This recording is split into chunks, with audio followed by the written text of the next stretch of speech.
All right, so in this video, let's think about how energy is going to work in simple harmonic motion.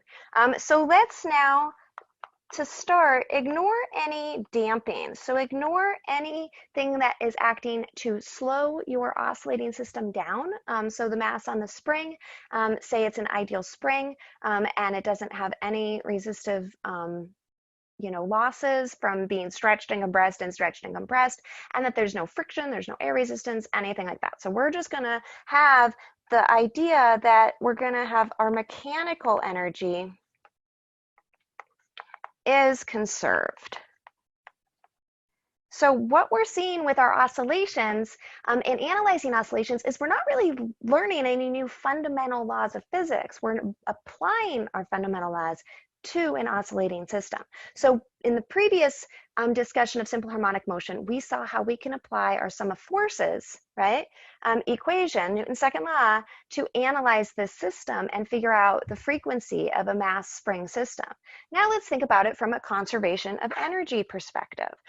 So let me go ahead and sketch out a couple situations. Let's say that I have an equilibrium situation at x equals 0, and then I have a compressed spring at some location, and then I'm going to draw it at a couple other locations. So this would be its max compression over here, say, and then let me say that it's, somebody squishes the spring in, and then it's going to start to move out. So it's not yet to equilibrium, and then I'm going to draw it as it passes through equilibrium, and then I can draw it on its way to its maximum extension. So let me go ahead and squeeze in another one here, and then let's say that's its maximum extension, right? And then it would just keep kind of moving back and forth between these. So let's think about the energy in each of these. Again, we're not learning anything new, we're just applying what we already know. So I've now squished a spring and it's at its maximum compression. So if it's at its maximum compression here, then that means that U elastic is at its maximum value, which would be 1/2 k x squared, where x is equal to your amplitude. So 1/2 k a squared, right? And because it's at its maximum extension, then the kinetic energy is 0 because it's instantaneously at rest. And the kinetic energy is equal to 0 at that point, right? Now, if I go to somewhere in between the maximum compression and on its way to equilibrium, it's going to have a little bit of both. So that means that I'm going to be able to say that my U elastic plus my kinetic energy will equal my total energy of my system. Well, if I'm not losing any energy, the total energy of my system is just 1/2 k a squared. So at any point, my elastic potential energy adds to my kinetic energy to give me my same constant total energy, which I actually know is 1/2 k a squared. So then what happens as it goes through equilibrium? So at equilibrium, well, I'm not stretching or compressing my spring. So my U elastic is equal to 0, and then K is its maximum value, which is equal to 1/2 m Vmax squared. It's maximum speed passing through equilibrium, right? So that's basically how oscillations work. It goes, up, it gets fastest through equilibrium, and then slow, and then fast, and then slow, and then fast, right? So that is an oscillation. So what that means then is that the total energy of my system is not just 1/2 k a squared, it's also 1/2 m Vmax squared. So how does that work?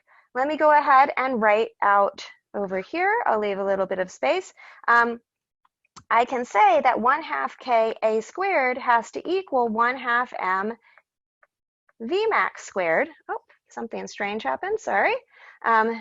Vmax squared. And so I can then just solve this to put my Vmax in terms of K, M, and A. And what I find is that Vmax is going to be equal to the square root of K over M times A. Well, the square root of K over M, that should look familiar. That's omega. So that's equal to omega times A. So we already knew this result. We actually already had found this from our analyzing this from Newton's second law, because we had that the derivative of the position was velocity, and when you take that, then the maximum velocity was shown to be omega A. So we had this result, but we've also now arrived at it from an energy perspective. So that's going to be a key result in problem solving that you'll want to use, is that you can substitute Vmax for omega A or A for Vmax over omega, and kind of back and forth between these.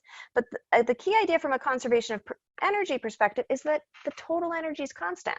So now as I go back through my equilibrium position and I'm all the way to my maximum extension, then in this case, again, I can write the same thing that I did previously. My elastic plus my kinetic would be equal to my total energy. And I can pick whether I assume 1/2 K, or I prefer 1/2 Ka squared or 1/2 m Vmax squared. So I'll just stick to 1/2 Ka squared. Either will work, because as we just showed over here, that those are equivalent statements. And then at the maximum compression, again, my U elastic would be max. It would be 1/2 Ka squared, because it doesn't matter if it's compressed or stretched, and my kinetic energy would be 0. So there's an oscillation between what's happening with my kinetic energy and my elastic potential energy, and the total energy at any given point is just a constant.